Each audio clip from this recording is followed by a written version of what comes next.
오늘의 말씀 이사야서 44장 9절에서 20절까지 말씀입니다. 우상을 만드는 자들은 모두 허망한 자들이다. 그들이 좋아하는 우상은 아무 쓸모가 없는 것들이다. 이러한 우상을 신이라고 증언하는 자들은 눈이 먼 자들이요 무지한 자들이니 마침내 수치만 당할 뿐이다. 아무런 유익도 없는 신상을 만들고 무익한 우상을 부어 만드는 자가 누구냐? 그럼 우리는 모두 수치를 당할 것이다. 대장장이 들은 사람일 뿐이다. 그들을 모두 불러 모아 법정에 세워라. 그들은 두려워 떨며 수치만 당할 것이다.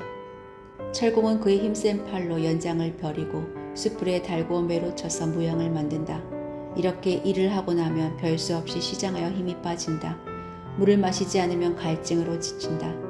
목공은 줄을 늘여 나무를 재고 석필로 줄을 긋고 대패질을 하고 걸음새로 줄을 긋는다. 이렇게 해서 사람의 아름다운 모습을 따라 우상을 만들어 신전에 놓는다. 그는 용도에 따라 숲에서 백향목을 찍어 오기도 하고 삼나무와 상수리나무를 베어오기도 한다. 그러나 그 나무들은 저절로 튼튼하게 자란 것이지 그들이 키운 것이 아니다. 하늘에서 내리는 비를 머금고 자라는 것이지 그들이 자라게 하는 것이 아니다. 이 나무는 사람들에게 땔감에 지나지 않는다. 목공 자신도 그것으로 몸을 따스하게 하고 불을 피워 빵을 굽기도 한다. 그런데 그것으로 신상을 만들어서 그것에게 절하며 그것으로 우상을 만들어서 그 앞에 엎드린다. 우상을 만드는 것과 꼭 같은 나무 반토막으로는 불을 피우고 그 불덩이 위에 고기를 구워 먹고 그것으로 배를 불리며 또 몸을 따스하게 하며 불을 보니 따뜻하다 하고 말한다. 불을 떼고 남은 토막으로는 신상 곧 우상을 만들고 그 앞에 엎드려 숭배하고 그것에게 기도하며 나의 신이여 나를 구원하여 주십시오 하고 빈다. 백성이 알지도 못하고 깨달지도 못하는 것은 그들이 눈이 가려져서 볼 수 없기 때문이며 마음이 어두워져서 깨달을 수 없기 때문이다. 그런 사람에게는 생각도 없고 지식도 없고 총명도 없다. 고작 한다는 말이 내가 그 나무의 반토막으로는 불을 피워 그 불덩이 위에 빵을 굽고 고기를 구워 먹었지. 불을 떼고 남은 나무로는 가증한 우상을 만들었지. 이제 나는 그 나무 토막 앞에 절한다 하는구나. 타고 남은 재료나 배를 채우려는 자들, 그들은 어리석은 마음에 미혹되어서 도움마저 받지 못한다. 손에 쥐고 있는 우상이 참 신이 아니라는 것을 받아들이려 하지 않는다.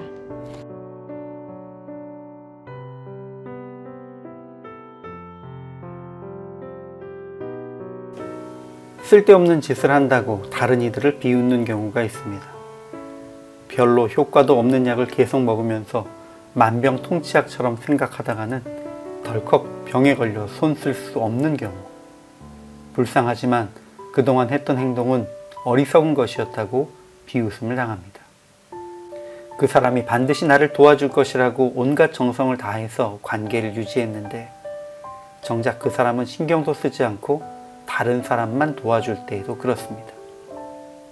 그나마 능력이 있는 사람이면 아쉽기라도 할 텐데 사실은 아무런 능력도 없는 사람이었음이 밝혀지면 스스로가 무슨 일을 한 것인지 자괴감에 빠질 수도 있습니다. 하나님은 우상을 만들고 섬기는 일이 그렇게 쓸데없는 짓, 허망한 일이라고 직설적으로 말씀하십니다. 쇠로 우상을 만드는 철공은 자기 힘을 다해 우상을 만들지만 그 우상이 철공에게 힘을 불어넣어 주지 못해서 자기 스스로 음식을 먹으면서 허기진 배를 달래야 합니다. 목공은 나무를 깎아서 목상을 만들고 그것을 섬기지만 한편으로는 같은 나무를 땔감으로 사용합니다. 본래는 같은 나무였어도 조각으로 남은 부위는 신이 되고 버려진 부위는 땔감이 되는 모순되는 일을 지적하시면서 하나님은 이 모든 일이 쓸데없는 짓이다 라고 책망하시는 것입니다. 이렇게 행동하는 이들을 향해서 하나님은 생각도 없고 지식도 없고 총명도 없는 자다 라고 말씀하십니다. 철공도 목수도 나름 열심히 일하는 이들입니다. 자기 분야에 있어서는 전문가들이겠지요. 그러나 그 일을 하는 근본적인 이유에 대해서는 생각하지 않는 이들이란 말씀입니다. 사람들은 신을 섬긴다라고 생각하지만 사실은 그 신을 섬기는 행위가 자기의 욕심을 채우는 행동이라는 것을 생각하지 않은 것입니다. 사람들이 여러 형상으로 우상을 만들어 섬기지만 그 우상은 사람들 속에 있는 욕심이나 두려움이 눈에 보이는 형상으로 만들어진 것일 뿐입니다. 이스라엘 백성들이 성전과 산당에서도 하나님께 제사를 드린다고 드렸지만 하나님은 그것도 기뻐하지 않으셨습니다. 왜냐하면 그들이 하나님께 예배드린 것이 아니라 자기의 욕심을 채우기 위해 제물을 드린 것일 뿐이기 때문이었습니다. 지금 함께 묵상을 나누시는 분들 중에 그 누구도 어떤 형상을 만들어 섬기면서 하나님이라고 칭하는 분은 계시지 않을 것입니다. 그렇지만 하나님의 영광을 위해서가 아니라 나의 욕심을 채우기 위해서 혹은 나의 두려움을 극복하기 위해서 열심을 다해 헌신하고 봉사하고 예배드린 것이었다면, 그리고 그것을 지분으로 삼아서 하나님께 기억해 주시기를 은혜를 구하고 있다면, 하나님을 예배한다 했던 우리의 종교 행위도 우상 숭배와 같은 쓸데없는 짓이 되고 맙니다.